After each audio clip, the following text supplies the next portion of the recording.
CM Revanth Reddy వ్యాఖ్యలకు counter ఇచ్చారు మాజీ మంత్రి BRS working president KTR. CM Revanth మంచి మైకుల్లో చెప్పాలి, చెడు చెవుల్లో చెప్పాలన్న వ్యాఖ్యలకు కేటీఆర్ కౌంటర్ ఇచ్చారు. రేవంత్ చేసిన మంచి గురించి చెప్పడానికి ఏం లేదని ఎద్దేవా చేశారు. సీఎం రేవంత్ మూసీ సుందరీకరణ పేరుతో డబ్బులు దండుకున్నారని ఆరోపించారు కేటీఆర్. ఆత్మహత్యలో తెలంగాణ రైజింగ్ అని ఆరోపించారు. రాష్ట్రంలోని అన్ని వర్గాల ప్రజలను మోసం చేసిన వ్యక్తి సీఎం రేవంత్ అని కేటీఆర్ ఆరోపించారు. రేవంత్ రెడ్డి గారికి చెప్పేది ఏంటంటే, మంచి మైకులో చెబుదామంటే ఫస్ట్ నువ్వు చేసిన మంచి అయితే లేదు, రెండోది మైకులో చెబుదామంటే కరెంట్ కట్ అవుతుంది. ఏం చేయాలి మరి? మంచి ఆడికెళ్ళి చెప్పాలి, మరి చేసింది ఉంటేనేమో చెప్తా అనుకుంటుంది.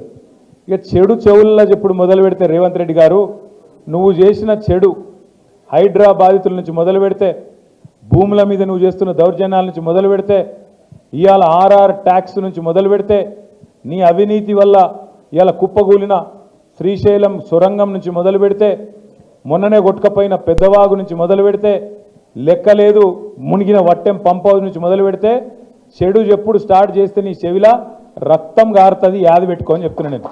ఎందుకంటే చెడు చెవులో చెప్పాలి, మంచి మైకులో చెప్పాలి అని చెప్పి రేవంత్ రెడ్డి గారు చాలా తెలివిగా చెప్పిన అనుకొని ఆయనదైన డైలాగులు కొడుతున్నాడు. ఈ రాష్ట్రంలో ఈలనాలనని కాదు, అందరు కొంప ఉచ్చుకున్నాడు.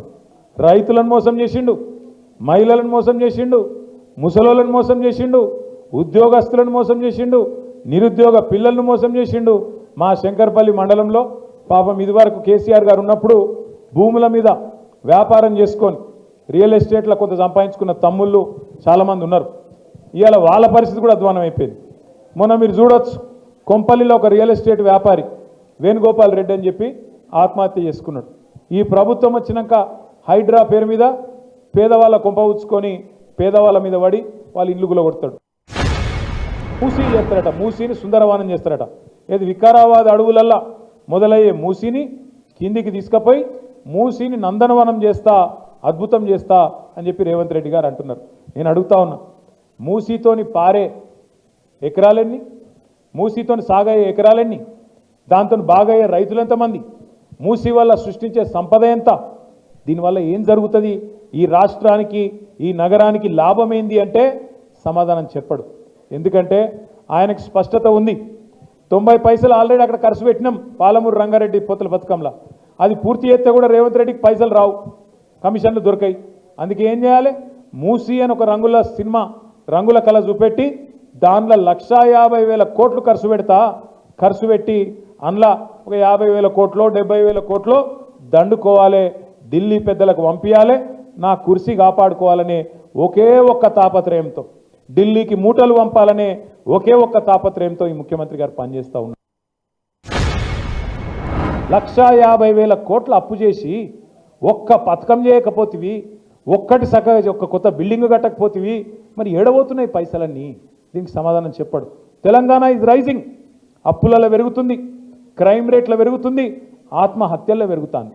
రేవంత్ రెడ్డి ప్రభుత్వం వచ్చినాక 1 సంవత్సర కాలంలో ఈ 450 రోజులలో 450 మంది రైతులు రోజుకొక్కరు చొప్పున చచ్చిపోయింది. ఇప్పటికి ఆత్మహత్య ఒక గంటలో పెరుగుతుంది.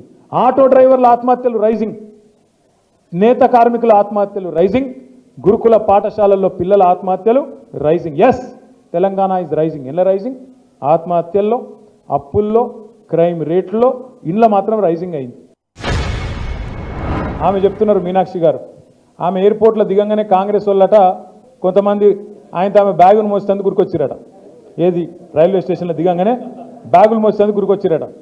చాలా తప్పు, మీరు బ్యాగులు మోయొద్దు, బ్యాగులు మోసి మీ ఆత్మగౌరవాన్ని దెబ్బతీసుకోవద్దు అంటుంది. అమ్మ మీనాక్షి గారు, మీకు ఏం చెప్పాలి మేము? నీ పక్కన కూర్చున్నాడు బ్యాగులు మోసే గాడికి వచ్చిండు. నీ పక్కన కూర్చున్నాడు బ్యాగులు మోసి అప్పుడు చంద్రబాబు బ్యాగులు మోసిండు, ఇప్పుడు ఢిల్లీకి బ్యాగులు మోస్తున్నాడు.